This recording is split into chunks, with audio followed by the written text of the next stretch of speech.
Greetings. This is Scholar Saunders seeing what's current. Now we have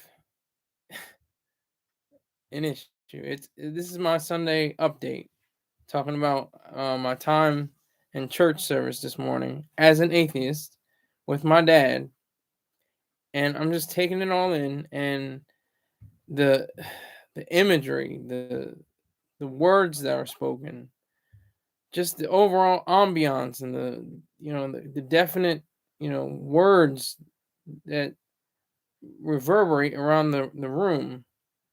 It's amazing how people continue to go to church, not only just to go to church, but believe in all of this mysticism. That's exactly what it is. Some people call it nonsense. Some people call it bullshit. Some say it's ridiculous. That's objective terms, subjective terms. You can say all that if you are, aware of people's disposition. But people take this stuff seriously, so you really can't say those terms. Just say it's mysticism. Say that it's not good for your mental health. It's not the fact that it's irrational or that it's bad to believe or evil to believe. The evil comes out of the the idea of it itself, not people's practice of it. It's not evil per se to be a Christian or a Jew or a Muslim. You're not an evil person. It doesn't make you evil. What makes you evil is what, ideas arise from the mysticism. That's what it is. And I'm taking a big chance here. By the way, I know that Mr. Troy Star Terrain show is on. That's probably why I'm not going to have too many viewers, because the viewers that I usually do have are probably watching his show, which I can understand. I'm just making a big risk right now, seeing what would happen. See if I can get at least a few viewers and a few dollars rolling in. But I just had that, the Sunday update, and the question, which is related to faith. Has sports? Let me see the question. Let me see. Has sports replaced faith in America? Not faith in the United States, not faith in the country, but faith itself inside the inhabitants' minds in America. Do they? I've seen the numbers. The numbers are very close. It's almost neck and neck. And for every $3 that is spent out of $4, it goes to religious organizations or faith-based organizations, and that accumulates up to about $74 billion a year. In sports generates about $71 billion a year. So it's very close. It's not far off, but faith is winning in that regard. Faith is definitely winning in that space. It's definitely taken its position and held it for decades, if not centuries.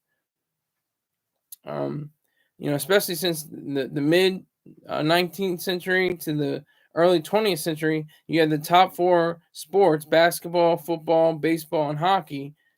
And then you have the emergence of other sports such as NASCAR and things of that nature. So, and that came about in the mid 20th century. So you have to, take into account the fact that people are very serious, as you can see in this room, especially about the Cowboys. But if you look on this wall,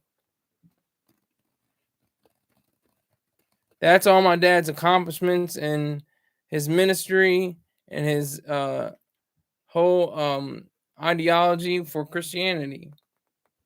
But he's a Cowboys fan. So, there are a lot of people that say it's God, family, and football. A lot of people say a lot of things like that. They wear their shirts. They're Christians. They have Eagles shirts on. They have their Phillies cap. They have their Flyers jersey. They have their Sixers basketball shorts. And that's just in my area. I live in Newark, Delaware. So that just gives you a glimpse at what most people would say is related to sports, especially in this town. This is a almost title town / title town. I mean, the Eagles won the big one in 2017. They went to the Super Bowl last year, and the Sixers were in the playoffs for the past, I think, 4 or 5 years, maybe even more. And the let me see. The Phillies were in the World Series last year, and they're poised to be in it this year. But it all depends on what happens with the D-backs. But the NHL team, I don't know. The Flyers, they weren't so hot last year. They didn't do so well. So that's one thing that is a bit too much and too much of a bother, too much of an issue. But regardless of that, uh, I'm to go back to my Sunday update.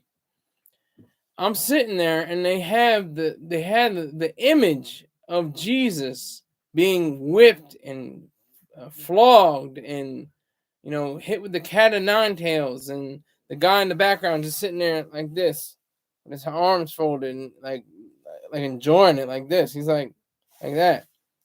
And then another guy's like cheering the other guy on, and Jesus is just taking all this, and it's all theater. What's sad is that actually, if that indeed happened to a man named Jesus of Nazareth, then that is just the worst injustice of all time. Has to be. A man of perfect virtue doesn't have one flaw morally, and I would guess even beyond morally, industrially, or I bet he was a perfect carpenter. But he's getting killed, literally gonna die on a cross or a post or whatever we like to say, and that's your image of morality. That's your ideal. That's disgusting. That is sick. That is a detriment to mental health. I can say that. It's not stupid. It's not evil outright. I mean, there are things like the Inquisition and the Crusades and the Reformation that were evil. If you don't believe in Jesus, we're going to stab you to death, or we're going to, slice off your head. That was what, mainly consisted of those three things. But it's more so now, just the idea of what Jesus was and who he was and what he did and what happened to him. I mean, to even accept that's just, if you don't have further understanding. I had 16 years of religious training. Now 3 people are in here. They're not watching Troy Starts Rain. I don't know if I say I appreciate that, because he's definitely in the yacht and I'm in the dinghy. So I appreciate anybody who's here. But no, Jesus. Okay, Keith is in here. He's saying Jesus died for our mankind sin, and that, it to me, is the most heinous, vicious, awful, disgusting, disturbing thing that could ever have happened. Somebody that is perfect, has no moral blemishes, according to their faith, and mostly according to just being a human being. He's not somebody that's shiesty or disgusting. Stars having technical difficulties. Exactly. So they say, "Oh well, look, Stars having difficulties. They might as well go to." Let me switch over to the crazy man. Let me switch over to the bipolar sky. Let me tell you why. Because he was a perfect man. He was a man of perfect virtue, and he had no business being killed for the sins of imperfect people. What's going on, Keith? I know you're already asking questions. I answer the questions. It's a Freedom Sunday. I give a lot of chances for the Sundays. But Height, I appreciate you. Thank you for tuning in. Shut up. I'm not talking to you, Siri. But Height, I'm expecting that. I'm expecting to see you in the 50 Club. See, make it.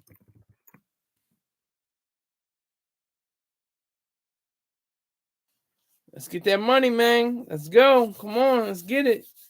You be in that 50 Club. You can see who's in there, and it's a good time for an announcement, for an advertisement. Spirit Smooth Tunes.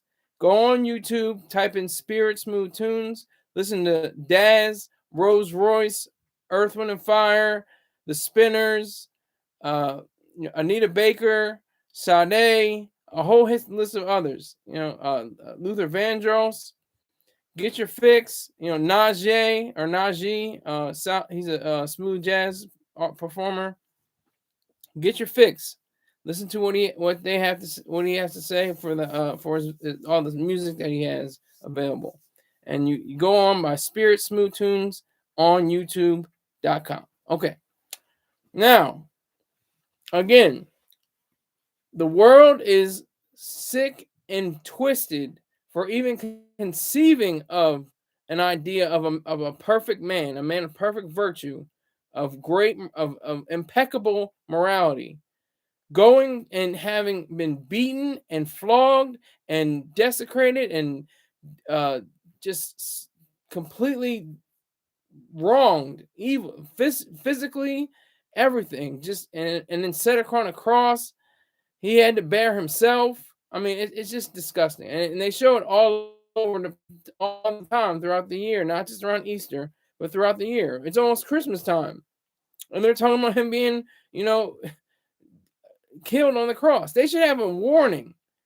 Everybody else has a warning. Everybody else has, I mean, the movie that Mel Gibson made, that comes with a warning. That has an R rating. But I'm saying, just going to church service. I wasn't ready for that. I mean, I was ready for it, but I wasn't like, I was like, damn, they showing this. They didn't show the action. They just showed a picture of him shackled to a rock, and the guy, with the tails in his hand about to strike Jesus. I mean, how vicious is that? How evil. Jesus didn't deserve that. And it's not something, like I said, it's faith. Oh, faith is stupid. If you believe in God, you're stupid. No, that's nothing to do with intelligence. It takes very little intelligence, and I'll tell you, I have very little intelligence, and I know that there's no God. It takes very little intelligence. Not just me, but anybody in the world can know that there is no God, and that Jesus was just a figurehead of either just somebody that was brought into the world, through everybody else's means, through man and woman, consummating their ideals in physical form. And the legend goes that he was not born of a man, but of a virgin, and the Holy Ghost impregnated her. And with that, he avoided the original sin of Adam and Eve for going against what God said, to not touch the tree of life or the tree of knowledge. So that's clear right there. But I'm listening. I'm listening the whole time. I'm just, I'm taking it all in. The pastor, the speaker today was one of the pastors, the co-pastor, her father, actually.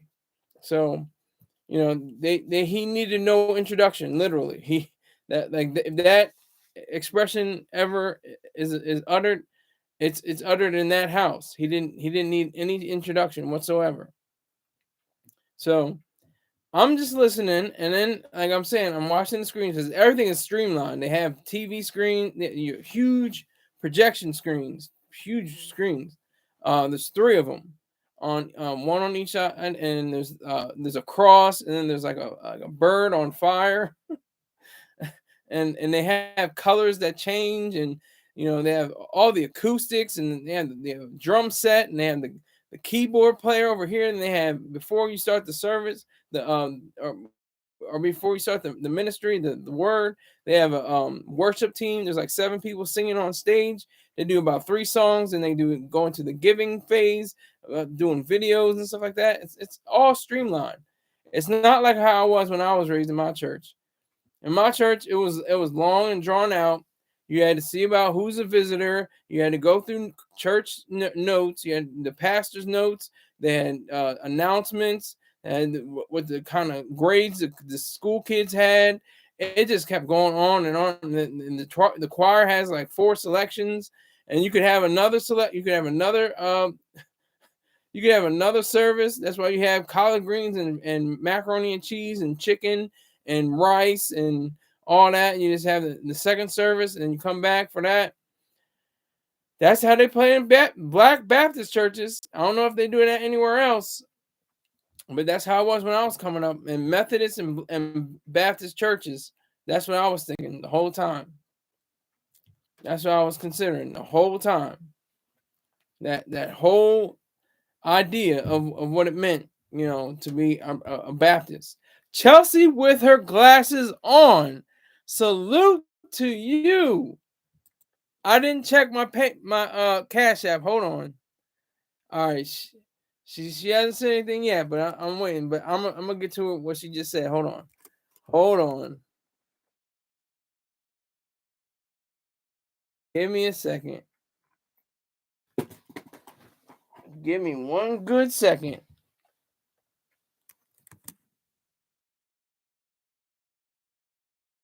That's all right.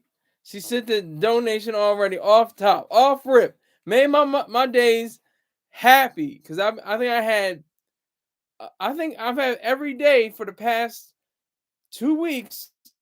Or no, that's not true. For the past 3 or 4 days, I think I've gotten money. Salute, and let me answer your question. Here she says, my father-in-law goes to the VAMC, the Veterans Administrative Medical Center. If you don't know, I call it the VA church because they get done in an hour, and he can go home and watch football. Exactly, that's exactly it. And then she said, I forgot to put my pin so I could send. That's all right. I got it. I got it, girl. I see you. I see you working. I see you out there. Thank you very much. Sincerely. Thank you. Thank you very much. But yeah, I'm gonna get to the faith and sports thing in just a few minutes. We're gonna jump right into that.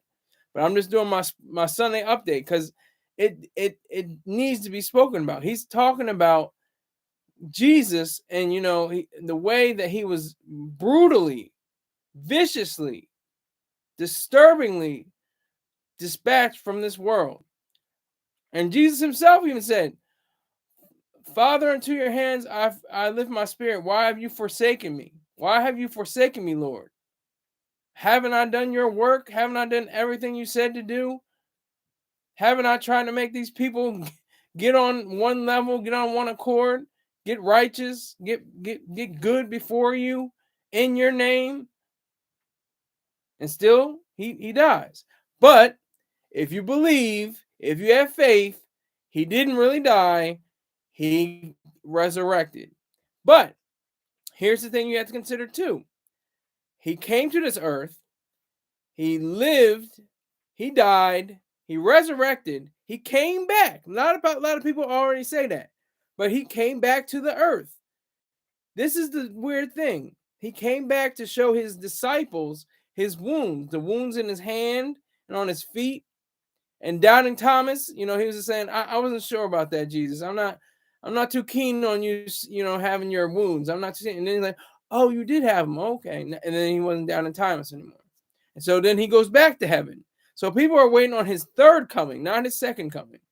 The third coming, his return to the earth a third time, not a second time. Let's just be clear on that. So, the minister, he goes on, he talks about how, during the trouble, that Jesus had, he had to endure all of that. He had to endure every piece of it. All of it he had to take in on his own in a way that was so brutal and so vicious and so ugly. And that wasn't even really part of his sermon. His sermon was, I think it was even in the I'm trying to remember. I could be wrong. Correct me if I'm wrong, whoever's watching this and went to the church service. But I think he was in the Old Testament. At least he brought up the Old Testament with Ruth. Ruth is in the Old Testament. That was the ongoing passage that was discussed throughout, the past few weeks. That was by his son-in-law, the pastor of the church. And so this minister goes on. This, I guess you could say, he's a reverend. He goes on and he continues with his rhetoric about Jesus. And I'm just like, aren't we going off topic here a little bit? Shouldn't we? But it's not. Every time, I remember going to a Baptist church. Baptist church, my mom's church. She's dead now. She's been dead almost 13 years. But when I was younger, when I was like 7, 8, 9, 10 years old, shoot, I had to go to church, and the same thing he said every Sunday. He rose from the grave. He rose and he was resurrected. He said it every Sunday. I know Matt Mitchell said the same thing, but no, he literally said the same thing over and over. He said, that's it. He rose from the grave. He rose from the grave. And that was all he said. Mainly. His whole sermon you would forget about, but you can count on it like it was like Old Faithful, the geyser. You know, you knew what was going to happen. You knew he was going to be one of the, the person that would say, rose from the dead. Like, and it just is drilled in you, and it's continued, and it's just a constant droning, and you start to, you believe it. I believed it. I'm not going to lie. I believed this rhetoric. I had the whole idea. I prayed. I said grace. I said grace at school, a secular government school, I should say. I didn't go to a Catholic school or a parochial school. I went to a government school, or what people like to call public school. I call them government school because they're sponsored by the governments, city, state, federal governments. But it's really a bad sign psychologically.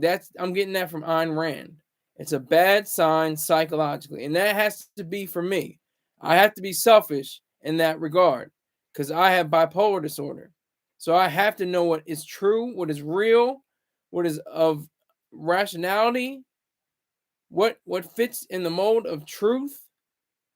I have to know that. I have to be in that. I can't go into stories about people that may have never existed or may have existed. That doesn't even matter. It doesn't matter if you say, "Oh, well, Jesus he didn't really exist. He didn't really walk the earth." Regardless, the story is there. As long as there's a story and it can be told, and then have enough, details, all the details that are, allegedly supporting it, you don't need to worry about it anymore. You don't have to have, a focus on it that much. You don't have to do that. That's the key to all this. That's the main draw of Christianity. And that's what my world is. That's my world. I know Christianity. I know I've never read the Bible in full. I admit to that. I got to the begats and I forgot, and I just was like, oh, I'm done. I used to watch this vicious preacher. Trying to think, Geno Jennings. He said, "Am I right?" like that, and he had a guy next to him that would read from the Bible, and he'd interject every time the guy in the Bible say, like Luke 6:13, and it says here, and it says here like that. He would like respond to him before he even got a chance to say what the words were. He's still on YouTube. He's on YouTube. He was on TV for a little while. I don't know if he's on TV anymore. But I used to watch him. I used to be enthralled. I used to be just engrossed by his, his hatred, his vicious, faith-based hate. The way he, made the women wear head coverings and white. Oh, I thought he was a Muslim first. I was like, who is this guy? But I was like, listen, salute the machine. No, pay the machine, Greg ass. Pay the machine. You just got out of Mr. Troy Star Terrain service. I see. I'm sure you were trolling in there because he's on at the same time. I'm just experimenting because I came in late. We were shopping. My dad and I, we were getting groceries. Preparing for the week. Ahead, and I came in kind of late So I didn't start exactly on time at 4 o'clock. But I'm glad to see Height in the building. I'm glad to see Chelsea with her glasses on, because those are two people that definitely have put money down. Keith, you've never put down a penny. Greg S, you never put down a penny, but I still salute you because you are in here. You are part of my viewership, and I do appreciate that. So thank you for at least giving me that much. But you still are allegedly broke bums. And I have a coconut. I have 0 people. One person now is going up and down for the room. But no, 16 years, 3 years old to 19 years old. I read The Virtue of Selfishness. I don't know what it takes for people. I don't know how people start, but that was the starting point for me to say, hey, I got to quit this stuff. That was it. The virtue of selfishness, because I think that was it. It was my altruism. It was my selflessness and my non-selfishness and my altruism that prevented me. I said, oh no, what will my dad think? Oh no, what will my brother and sister and my mother think? Oh no, what will my church family think? What will everybody think? I'm thinking about everybody else except how I would think. That's what Ayn Rand provided for me. She provided me an out, a profound out, a way of saying, no, listen to this. Being selfish means knowing yourself, knowing why you do what you do and why and what you do, and the reasons for everything around your life. And that's what the virtue of selfishness is about. It's about discovery. It's about assertions. It's about saying that you are worth it. You are your highest value. And you have to have a hierarchy of values in your life to hold on to cherish, to enjoy, to be happy with in your life. But you can only get with being selfish. And then there's excellent essays by the excommunicated, I always say, Nathaniel Branden, formerly Nathaniel Blumenthal, but he had excellent ideas in the book as well. To be honest, if Ayn Rand didn't write it, let me make 100% sure. I want to make 100% sure. Just give me a moment. Talk amongst yourselves. A tarantula hawk is neither a tarantula nor a hawk.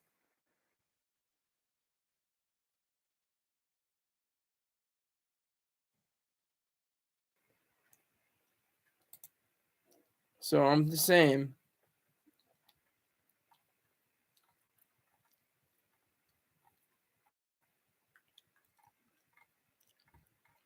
So I'm looking for it.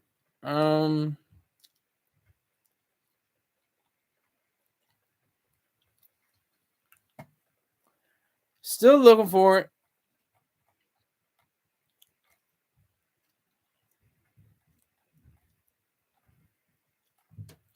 Well, I'm not finding it a lot.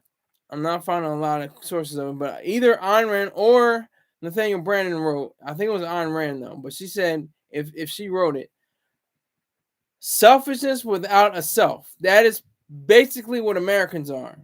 Americans are very narcissistic. They're very selfish, but without a self. Because they'll be, oh, this is mine. This is how I do. This is my house. This is my car. This is my life. This is how I live it. And I'm doing whatever the hell I want to do. Yeah.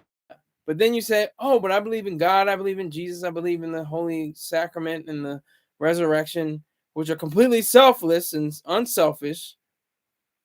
So people are more so aligned towards, and even secular, if they're not, about Jesus, they're like, oh, well, the living space that I have is because of, mathematics and because of geometry. And that may be true.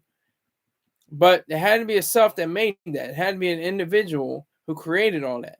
Not, a gaggle or a congregation or a committee of people that made it. It was in somebody's brain, somebody's mind, and they formed maybe a committee. They formed maybe a conglomerate or assembly of other individuals, but they had to be individuals themselves. They can't be anything other than themselves. That's what that's saying. So that's what I got from this church lesson today.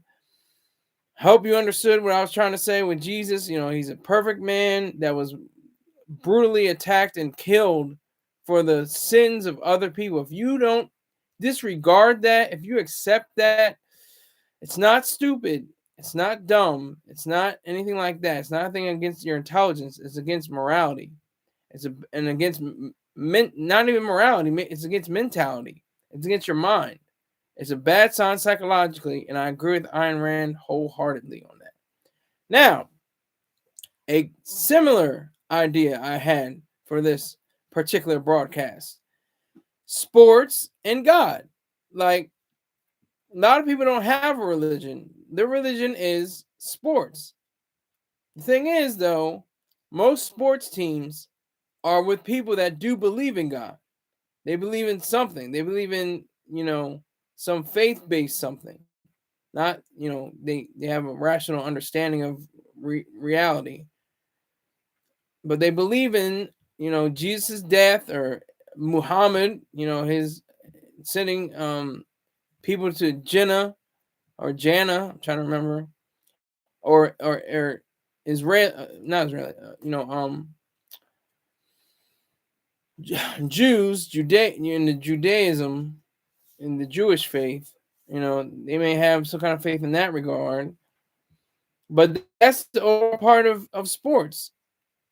I mean, they call it masculine Christianity. I'm coming from a article that the title is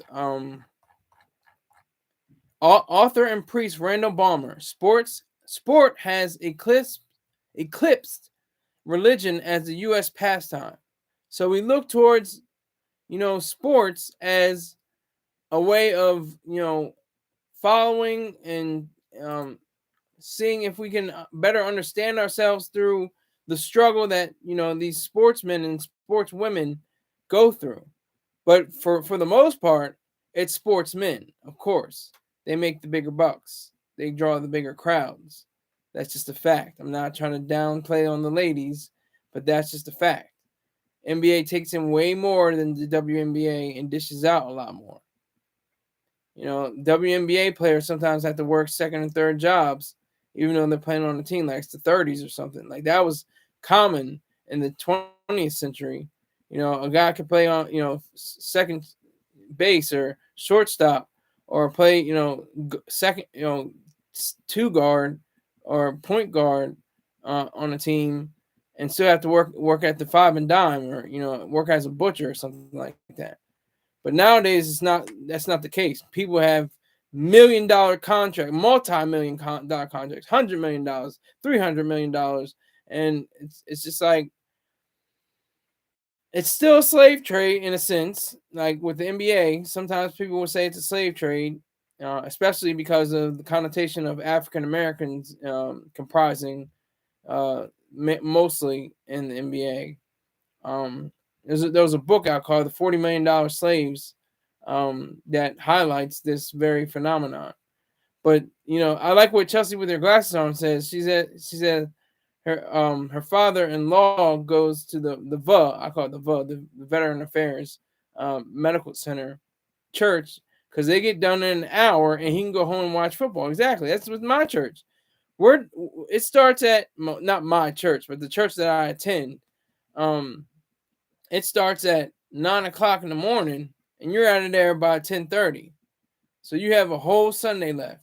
So we still had a whole lot of Sunday left. We just ran into a family member, and had a lengthy discussion, as I could say, and and it just kind of went in that direction. So that's that's the speed I'm on right now. Saying how the billions that are racked up. It's like I said earlier in the broadcast. $74 billion for faith, for religion. I don't like to call it religion because my dad says, well, that's just like a routine, and that's just like, it's like, okay, well, faith. What are you going to say about that? You can't say anything about faith. Faith-based ideals, $74 billion plus. And sports takes in about $71 billion. So it's very, very close. It's not, I don't know if it's eclipsed it yet, but it's very close. It's not too far off. So with the amount of people that are so geared towards their teams, they take them. You can see it in the commercials. You can see it in the face paint and the and the people with not even just in professional sports. I'm talking about in professional sports. I think with the $71 billion, I don't think that is included with college, because that's another multi-billion-dollar industry. College sports, they take things very seriously as well. And that's an interesting thing is what to add. They have parochial schools. They have schools like Catholic schools. They have St. Joseph's and St. Anne's and all kinds of places like that. I think Georgetown is. I can't remember, but Xavier. I'm trying to remember all the Notre Dame. Hey, Notre Dame, obviously, Fighting Irish. That's a parochial school, from what I understand. I think it's a. Let me make 100% sure, so I'm not talking out the side of my neck. Private university. It's a Catholic, inspired by its Catholic character to be a powerful force for good in the world. So it is a Catholic school, as I can understand it.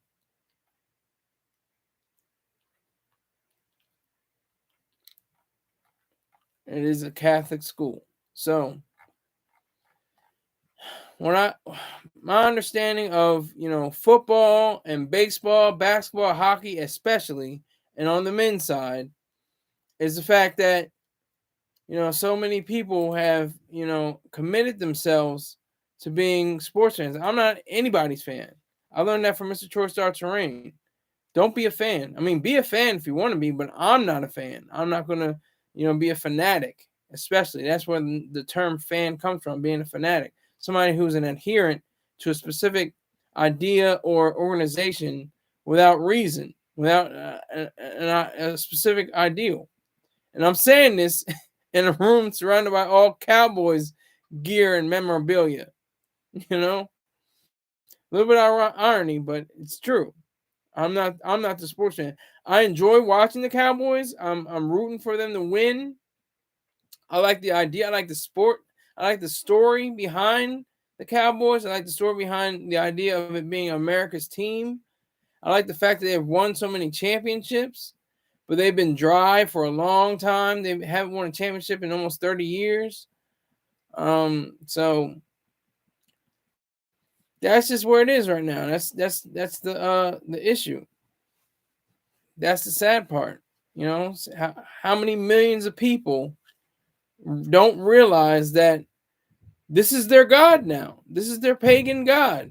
It's not Jesus. Jesus didn't have this. It's not in the Bible for you to be a Yankees fan or a Red Sox fan or a Flyers fan or a Red Wings fan.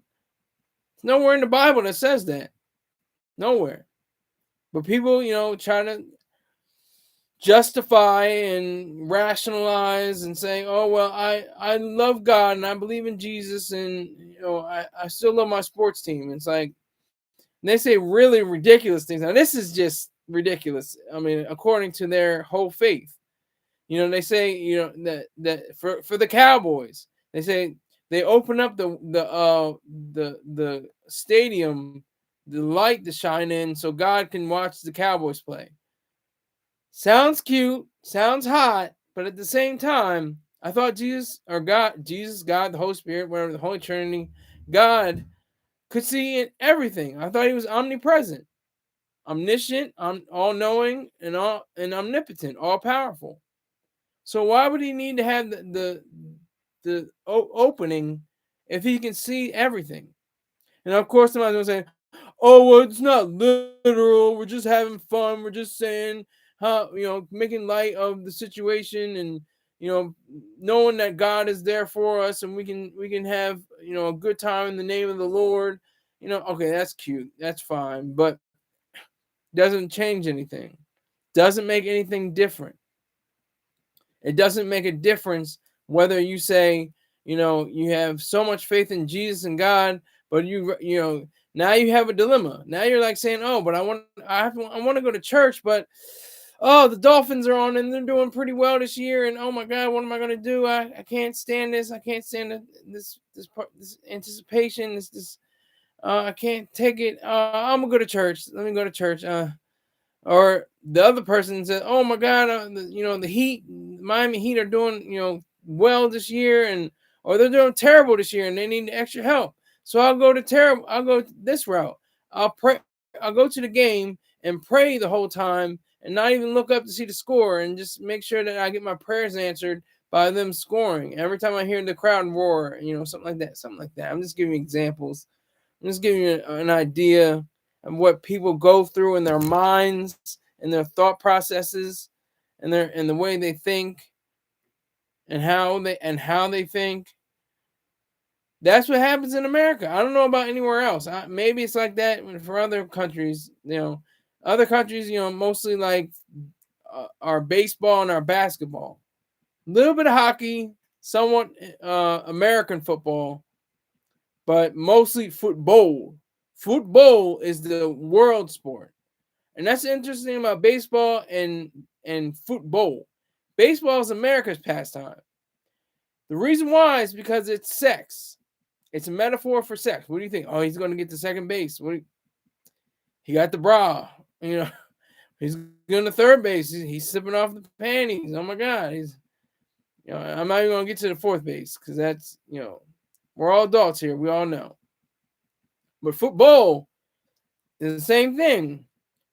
Oh, goal! What do you think that is? What do you think a goal is? And they're few and far between, but you're doing a lot of activity. You're doing a lot of working up and speeding up and everything like that. And finally a goal. And what do you think that might be? I'm not going to tell you, but I think you have an idea of what a goal might be in my metaphor for football being a world's view of sex. That's just what it is. That's my assessment. Baseball is America's view of sex, and football is the world's view of sex. That's just how I see it. Somebody may have come before me and said the same thing or something similar. And like I said before, getting to first base, getting to second base, it's already embedded in our culture that baseball is kind of like a metaphor for sex. But I digress. Faith in sports. Faith usually comes with sports. You have people like Deion Sanders, you had him, thanking God and praising Jesus and hallelujah, and it's not going to give him a win, beyond what they already have. I think I think they have at least 3 or 4 losses, maybe 3. I have to check. Let me make sure. Colorado Buffaloes. Colorado.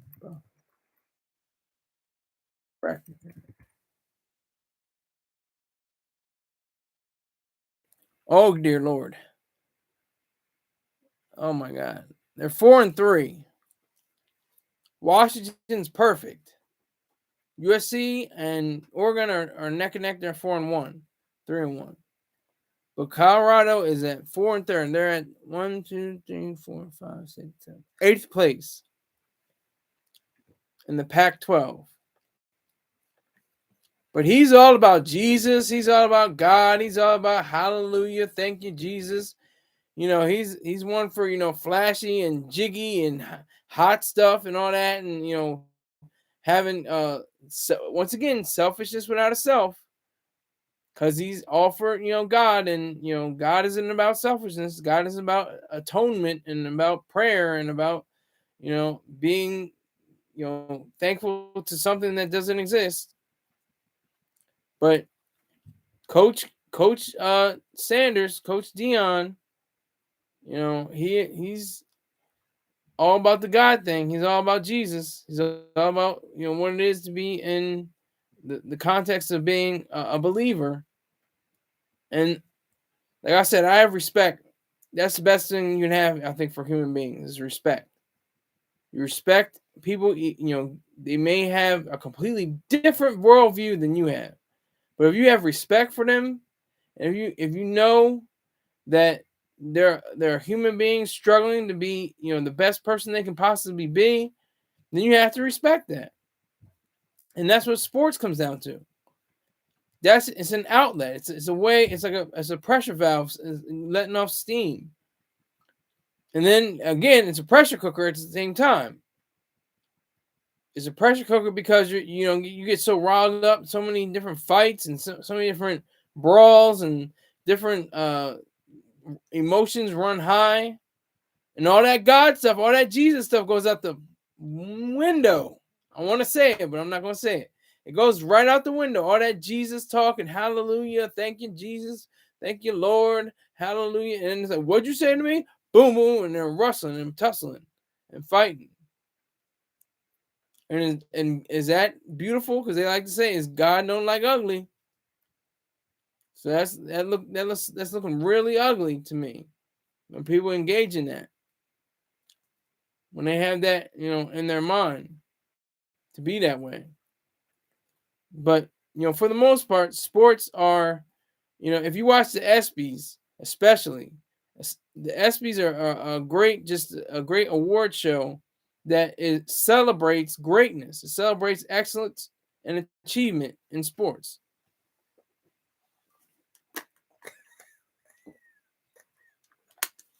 It celebrates the betterment of human beings and being the best and not better than your competitor. Just being the best. Just being a great source of whatever you want to be. That's all that is.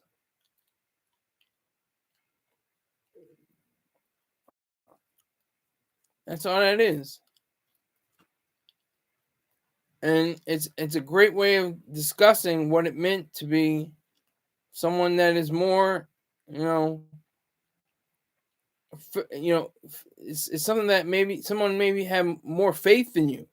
You may be rational, but somebody else has faith in you, or faith in God, or something like that. Faith in a tree. I don't give a damn. Faith in a telephone pole. Doesn't matter. It's the same kind of devotion and adherence to something that doesn't have the qualities that you're looking for. You can say anything. Oh, but Jesus will give me that money. Lord, please make sure this lightning doesn't strike me. Lord, please make sure this car is not going to be on fire. It's just whatever the case may be. And it's whatever we make of it. It's wherever we think about it. That's how far we've come as human beings. We're living in, despite recent events, the safest, most cleanest, most industrial and advanced society all around the world, the whole world. And a metaphor for that is sports, not God. Metaphor for that is sports. People say, "Oh, God is literally then." No, God has nothing to do with it. We have the opportunity to have so many different sports to give us a boost in our minds and a lesson when they lose, because it's not just a loss, it's a lesson. It's an understanding what we have. So with all the people that go with the Lord, Jesus, Allah, God, whatever you want to say, Buddha, I've been told it should be Hinduism, not Hinduism, but I'm not even sure about that. But of all the things that get people together or tear people apart besides family, it's sports. Sport or faith. Faith is nothing that puts people together or tears them right apart. It's all in that same kind of category. It's within that same kind of thinking. And that is what is so, crucial to who we are and what we are. I already told you how close it was for. I have to check it again. Let me see. Sports.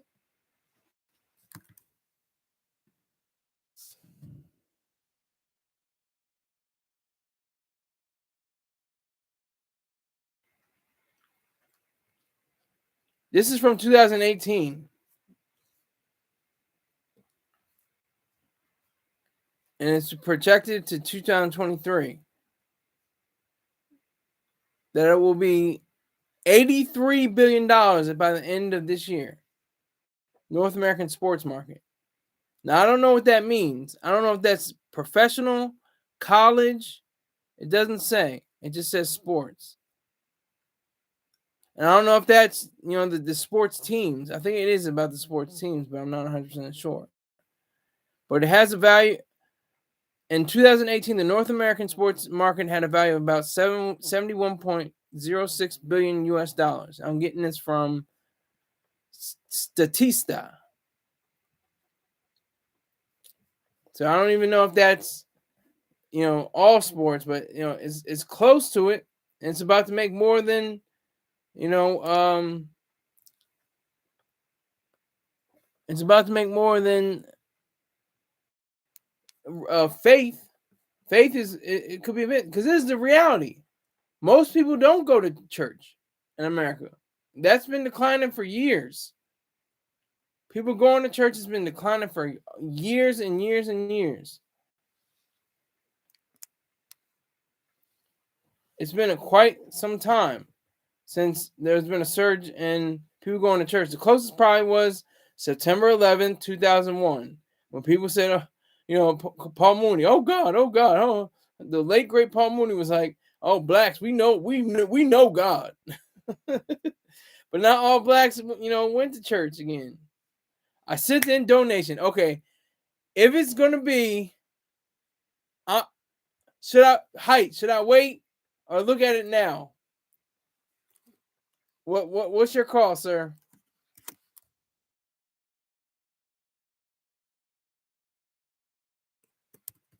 Should I view it now?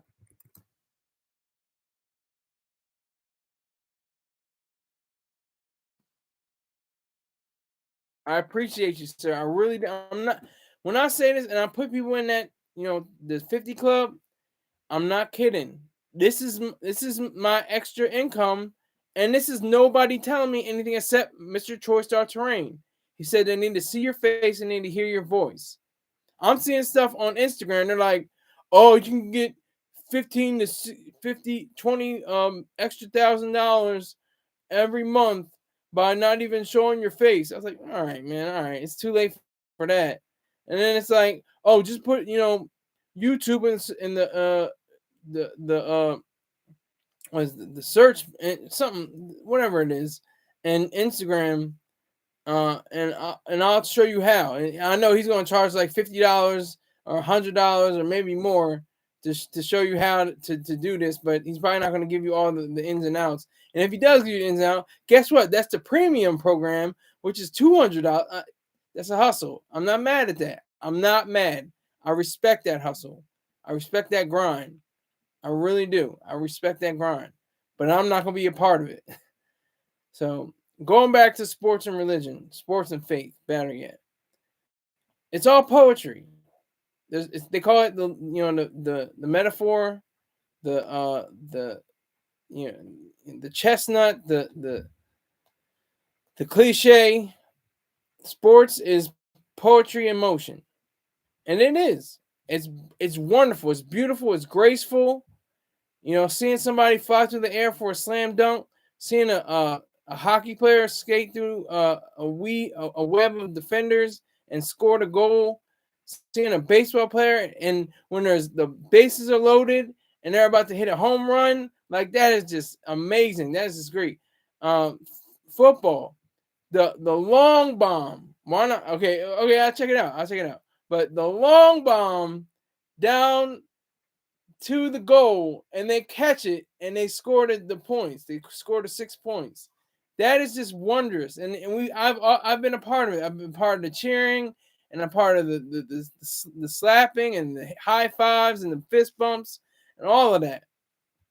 And I think that's just beautiful. I think it's a great thing.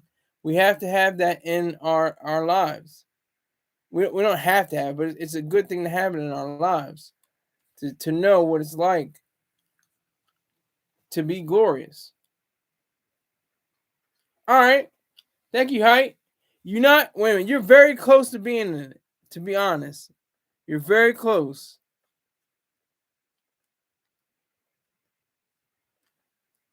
You're very close, sir. Hold on. 1, 2,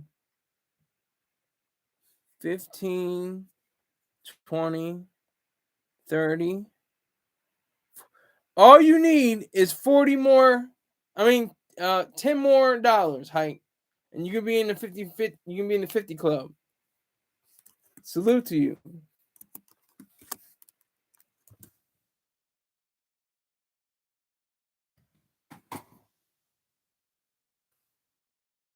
Salute. I respect it. I receive it and I believe it. Excuse me for the adjustments. Trying to make sure this thing is level. Trying to make sure this thing doesn't fall off of here. But yeah, so that's the beauty of sports. It's a wonderful thing, and that's how people get so tied up in it that it's like being in faith. It's like faith. It's like religion. I'm gonna say this much: it's like a ritual. Sports is the religion. Faith is faith. I'm just gonna start with is belief. But sports is like a ritual. You put on the clothes, you put on your jersey, you put on the face paint, you got the crazy hair or the afro or whatever, and you got the drum or whatever it is, or the ho. I don't even think they can do that anymore. But you know, it just it's just a wonderful experience when especially when you're at the game, the ambiance, the beer and the popcorn and the shouts and the people sitting and then standing on their feet, when there's about to be a strikeout. It's wonderful to see it on TV. When you see it on the big screen, it's like great. But when you're actually there and you hear the roar of the crowd and you hear, you smell that popcorn, you smell the hot dogs, and you smell by the way, the $17 popcorn and the $30 $30 hot dog and the $45 beer. You gotta be prepared when you go to the game. It's not a play time when it comes to the money. It's not a sport when it comes to the money. They want that cake. And they've got extra stuff, depending on where you are. Like I think in Baltimore, there's like a Phillips, I think. I'm not 100%. Let me be sure. At the Orioles.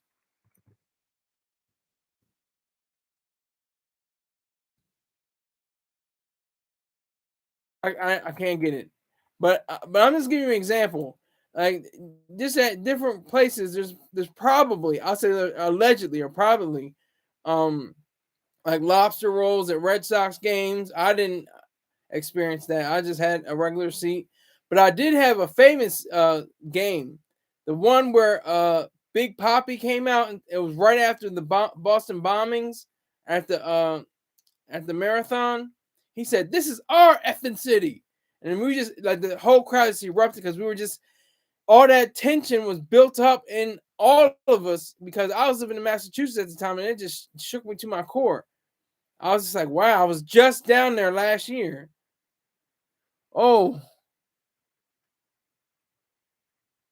whoa, whoa, whoa, whoa, whoa, whoa!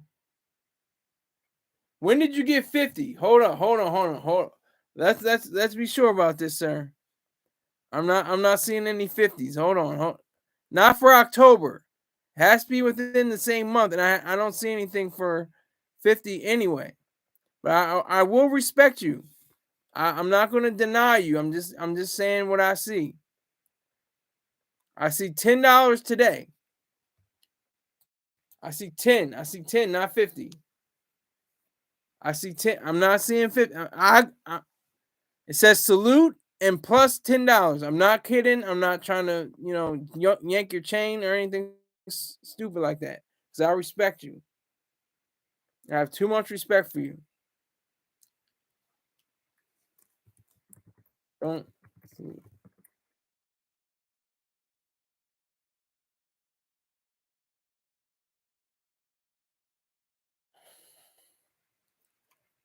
I see 10, then 20, then 25, then 30, then 35. No, wait a minute. Then 40,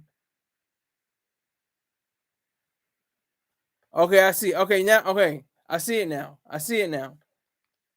I see it now. Cause I was just going off today. You have to pardon me. Pardon me. Pardon me. 10, 20, 25, 30,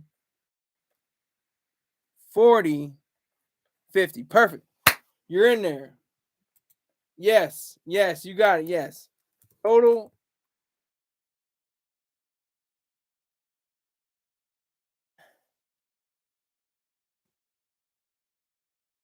After further review. Yes, yes, yes. After further review, I do grant Height a part of the Scholar 50 Club.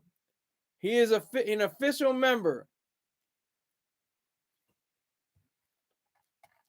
From now on. That you know what? Let me see. Let me see what I can do. I'm gonna see this what I can do right now.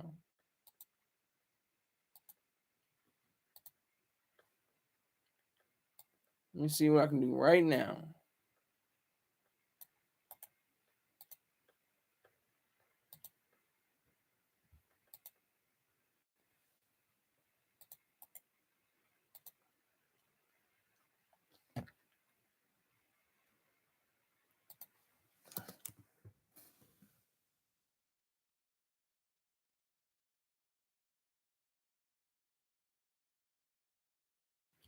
Now I officially say that Height is part of Scholars 50 Club for contributing $50 or more a month to the broadcast.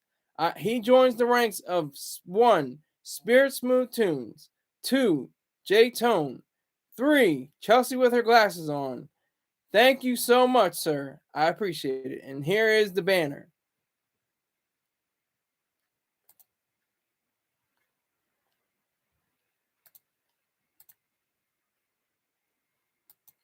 That's the banner right there. So excuse me.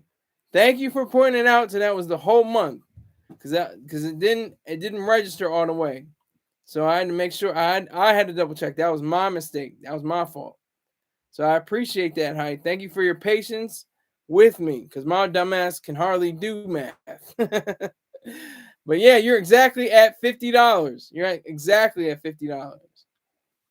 So I appreciate it. Thank you very much, sir. Thank you very, very much.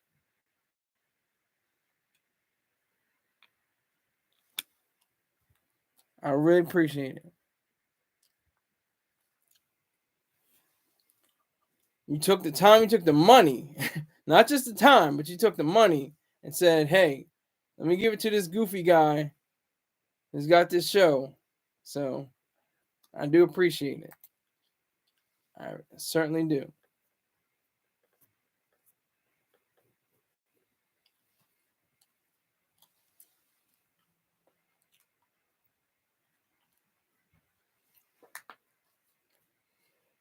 So we can have there's one person in here. So if it's just Height, he can ask me as many questions as he likes. He's a new inductee into the Scholar 50 Club for having contributed 50 big 50 dollars a month.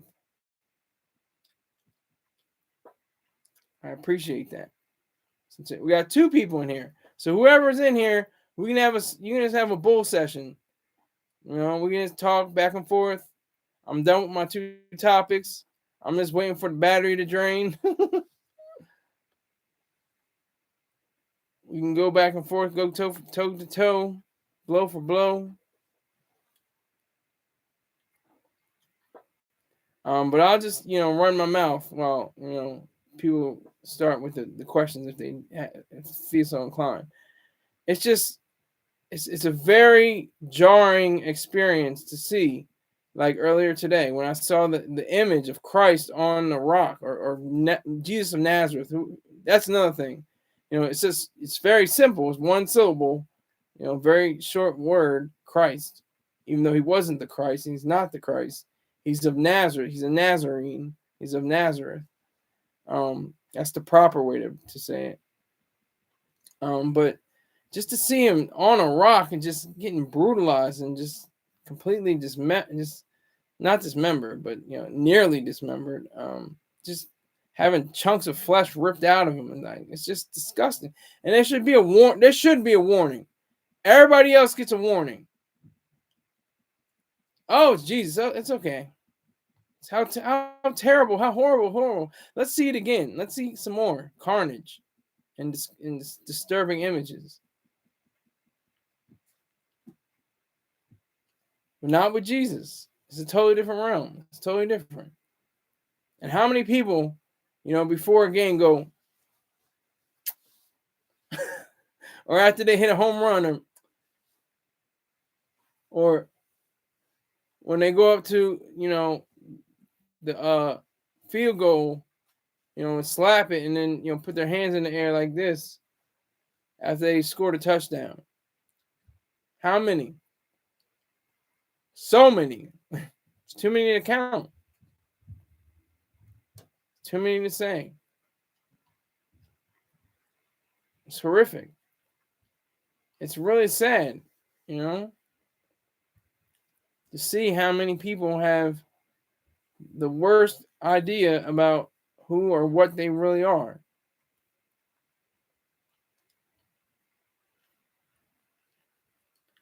That's probably the worst part about all of this.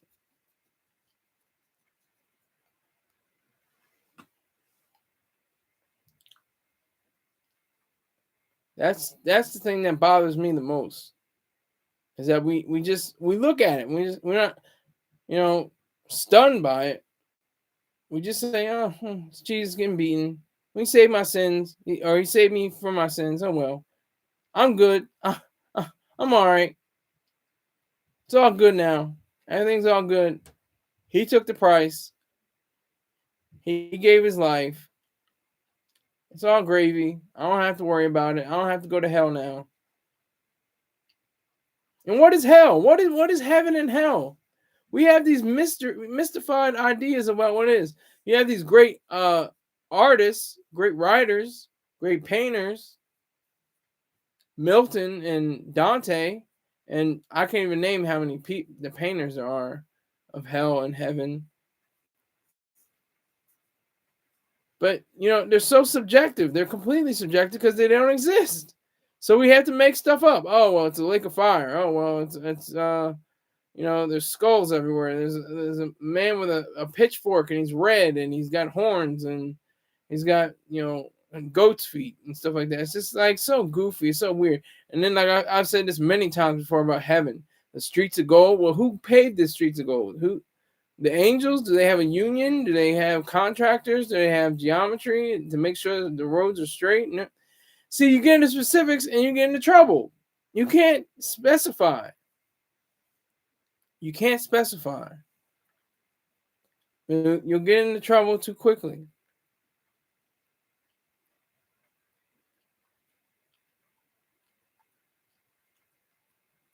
That's the problem with the whole thing. What's up, El Boogie? Salute to you, sir.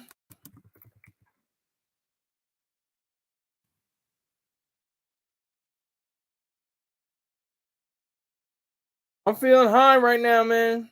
I got 2 supporters. Both supporters are in my 50 club. You can work on that 50 club if you like. They've contributed over $50 already, and the month is not even over. It's almost over. A few more days, but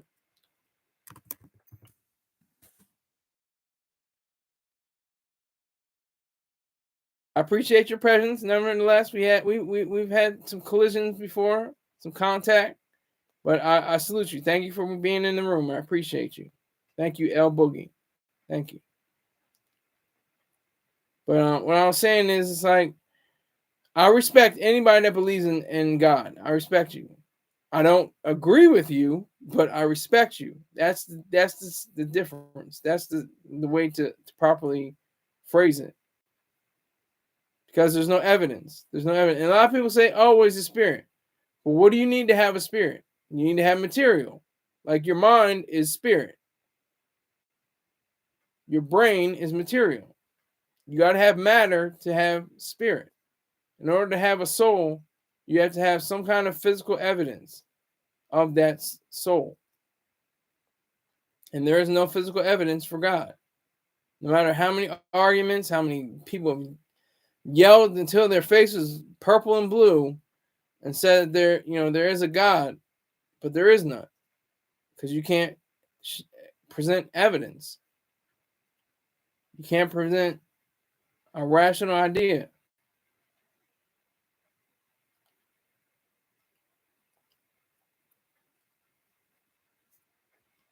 So I just want to salute again Height for making it. Oh, good question. Good. So what? So now I have to do homework. I have to do homework because I have to do homework on Ana de Armas, because I'm about to give my opinion. She had a spouse for 2 years. Let me see if she has anybody right now. Hold on, because I think she's single. Now make things even better for me to make my choice. Hold on.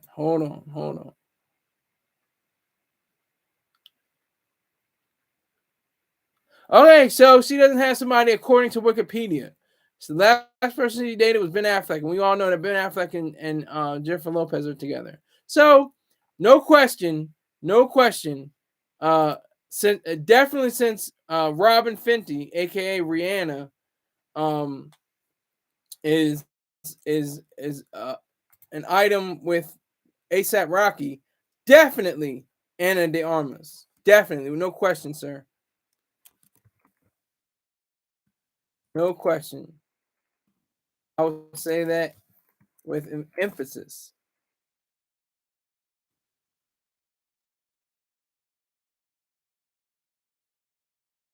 I would say that with full fledged. She's a very beautiful woman, and it's so strange that she can play Marilyn Monroe, because she's of course Hispanic. She was born in Cuba. She's Cuban.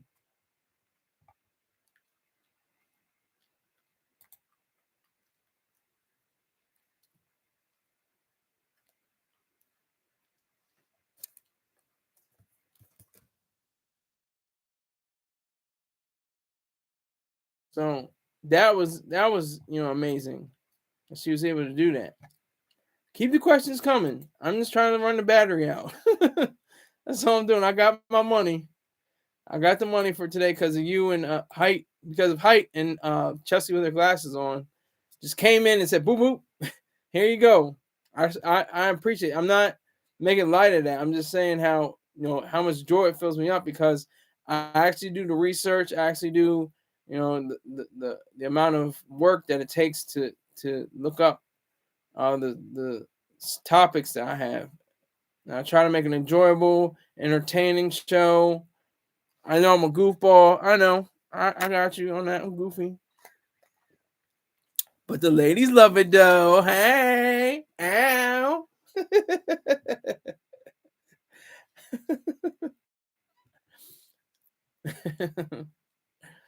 No, but I saw one clip. I saw one clip of LL Cool J. He was just like, he had to be 19, 17 or 18 or 19, something like that. And they were like asking him, what does the LL stand for? He was just like luscious and lovely and ladies and love me and love. Like he was just like ratting it off, and like he just had so much confidence and bravura and bravura and just complete you know commanding presence. He was a when he was at his height. I call him the Jerry West of hip hop.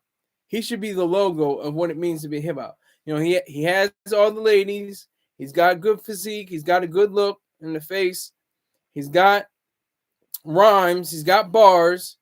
He's got he's like the model like hip hop star. He switched it up. He came into acting. He became a thespian, as you can say. But that's hip hop. Look at Ice-T, look at Queen Latifah, look at Ludacris, look at so many other people, Snoop Dogg, Dre. Everybody's had their hand in acting except for Hova, Jay-Z. Even Eminem carried a whole movie by himself, basically. It was his life story, but he still carried it. He was convincing.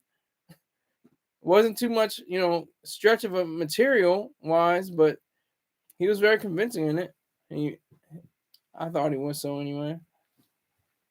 So come on with the questions. Keep it going, Hype. Keep it going. Come on, El Boogie. Come on with the questions. I see 3 people in here. Ask as many questions as you can, especially somebody like Hype. He's gonna ask as many questions as he wants. El Boogie, honestly, you can ask questions, but remember, I'm calling for donations.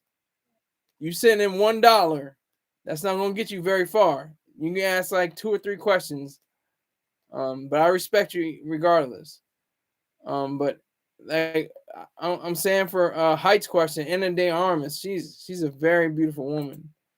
She is very beautiful, and you wouldn't expect her to be 35. She doesn't look 35. Maybe a little around the eyes now that I see it, but not even a whole lot. She's got lines around her mouth a little bit, but that's only because she's smiling, probably. But yeah, she is very sexy, very well together girl. She played, and I was watching the Blonde movie, and I thought she played the role very well.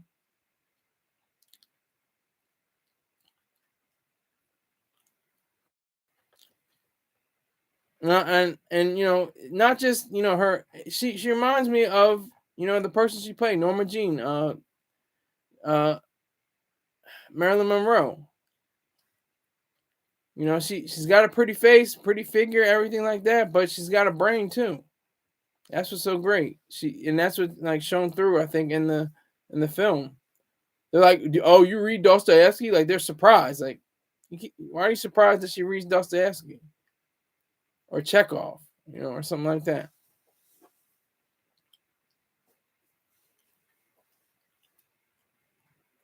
And I know Height loves some Arna de Arnas. If I'm pronouncing that correctly, please forgive me.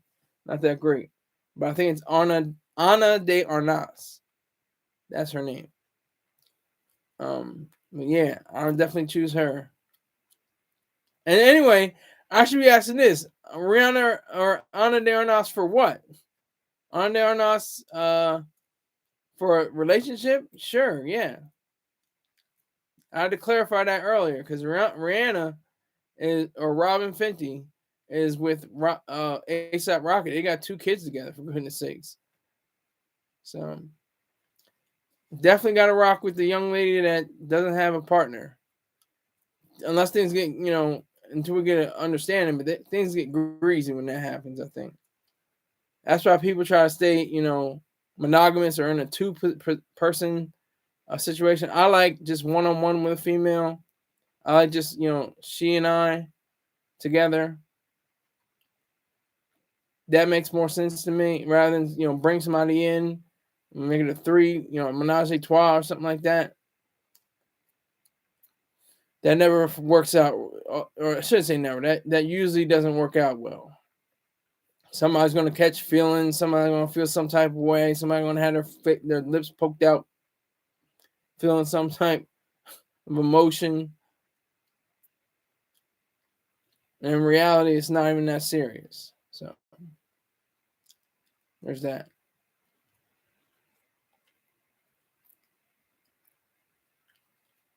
So I'll talk again about sports and faith.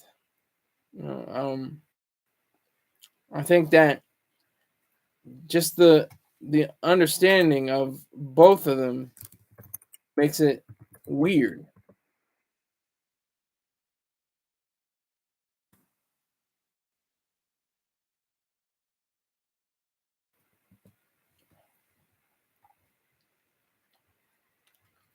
It's the meeting of sports and faith. How they come together in a sense. That's what makes it very interesting to me, at least.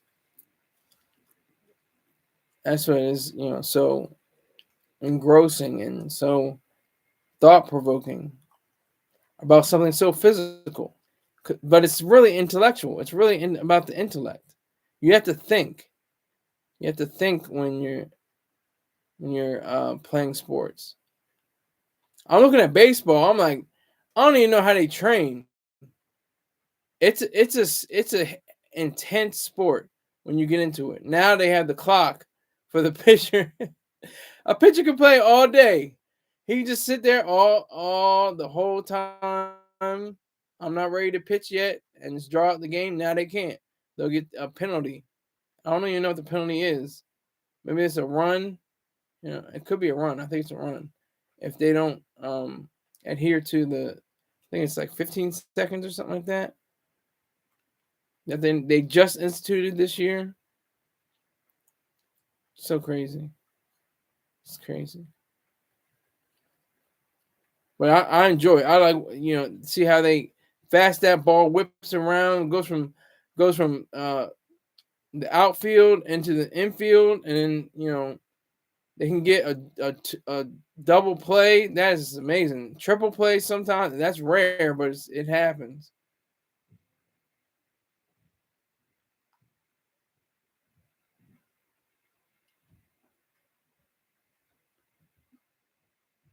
Yeah, yes, height. Yes. If I haven't made it clear, I do follow sports.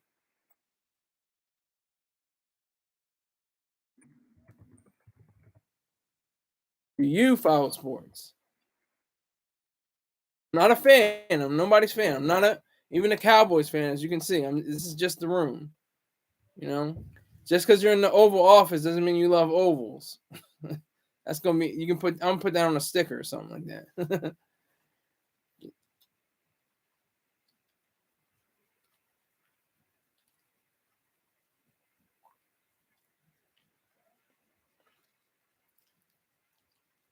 So, do you follow sports hype? What kind of sports do you like? Hockey, baseball, football, basketball. I'm trying to get a hang on hockey. I have nothing. I have no clue what is going on. I had to get a hang on football. I still don't have a full clue of the plays. Like most people can see before they even set the play in motion what play they're going to do. I can't do that yet, but I can understand what's happening. I understand the defense and the offense and who's going to run the routes and stuff like that, and if they're going to have an air game or air play or a ground play. I can definitely decipher that, but I don't get that. Even basketball. Basketball, I've been following since I was 6 or 7 or 8 years old, and there's all kinds of different triangle offense and full court press and all that stuff. I learned from video games, if you can believe it. But yeah, so I do follow sports. What baseball? Like I said, I've been watching baseball, even though they don't have set up quote unquote plays. They have plays, but they don't have it like basketball, football, and hockey. I try to watch NASCAR, not because of anybody, because he's black, and I can't even think of his name. If I put in black NASCAR driver, I'll do it. Let me do it. I got time. Black NASCAR driver.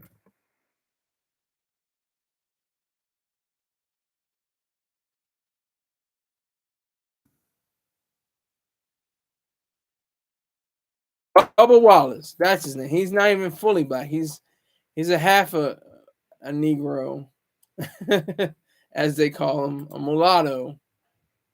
Oh snap! Y'all mess me up. Y'all really mess me up now. Baja Jackson. I deserve no. Baja Jackson deserves complete respect. I did not acknowledge him yesterday. I'm giving this is my man Copa.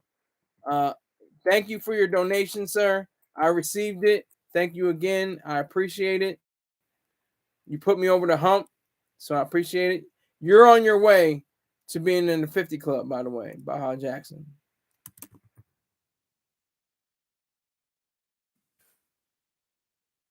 Let me see. I'm gonna see about Baja Jackson. Height, if you haven't noticed, Height is in the 50 club. There's 4 people in the 50 club. Okay, all good. I appreciate it, man. I'm serious. I admit when I'm wrong. I'm stupid. I admit when I'm wrong.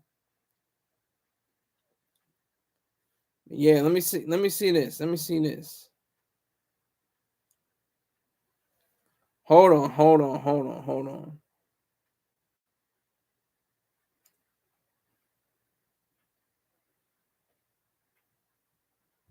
Okay, so we got 14, 19, 29, 39,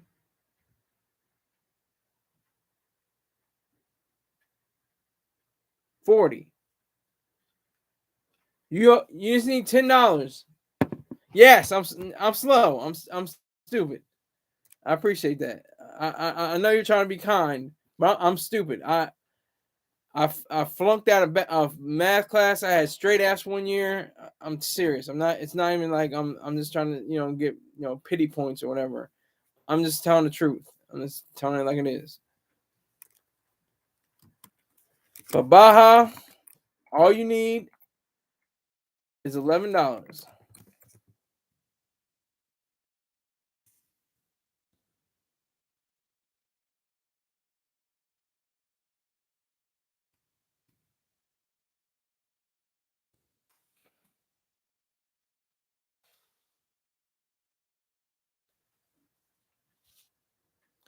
All you got.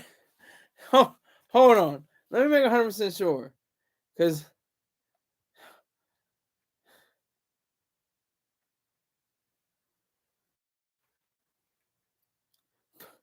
$4. What you mean $4? You were so close. Hold on. Hold on. Hold on. Hold on. Hold on. Hold on. Hold on. 10, 15, 5, 7, 22, 32, 39. Oh, that's September. I gotta start with October. I gotta start with 7. So 14,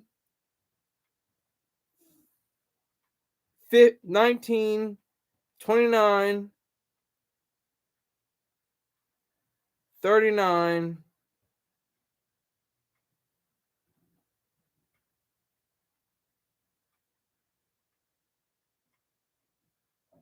49, 4. Okay, 4. Okay, 4, 4, 9, 53. You're in the club. Under further review, we have said that Baja Jackson is the 5th member in the coveted Skylar 50 Club.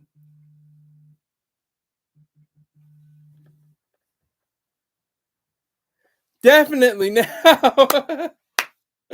You're definitely in it now. You're definitely in it now. Upon further review. So I got to take this down.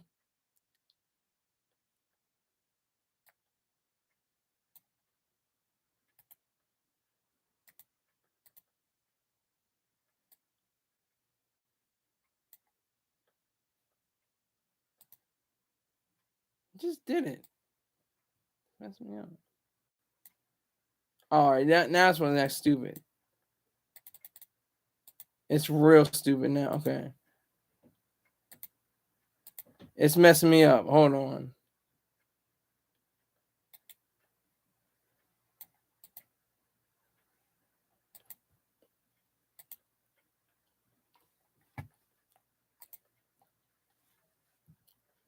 It's acting real stupid. It's acting stupid. So I got to change this.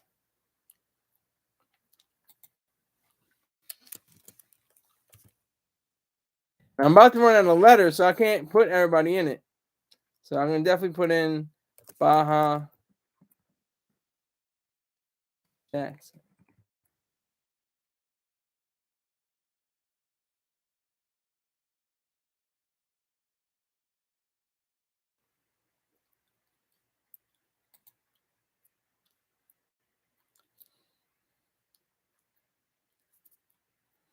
There we go. Check the pin message. Baja Jackson, you have definitely made it. I'm looking again. Starting on October 7th, $7. Then October 10th, $7. That's $14. October 10th, $5. That's $19. October 13th, that's $29. Pledge fulfilled. 29 plus 30. Excuse me, 29 plus 10 is 39. 39. plus 11.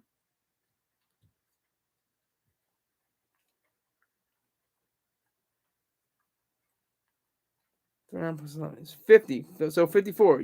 So you were 50 at the first pledge, and then you put in another 4. So that's $54. So thank you very much. I'm going to go out on top. It's about the show is about to collide because of the battery life is about to go out. But hey, I thank you all. I thank Height. I thank Baha Jones. I thank Chelsea with her glasses on. All members of Scholars 50 Club. If you want to be a part of this coveted 50 Club, I'm running out of space for all the names, but we'll figure something out. I will try to do the best math I can with my dumb ass. And we will make sure that you get your recognition because you are very, very welcome. Thank you, and you're welcome in this arena, this platform. I sincerely thank you, sincerely, without any funniness, being funny or anything like that. I sincerely thank you. You help keep this show running, because if I can't, literally do the functioning I have to do, then there is no show. I don't do this for play. I do this for money. But in order to get the money, I have to put in good work. And you guys appreciate that. So I thank you.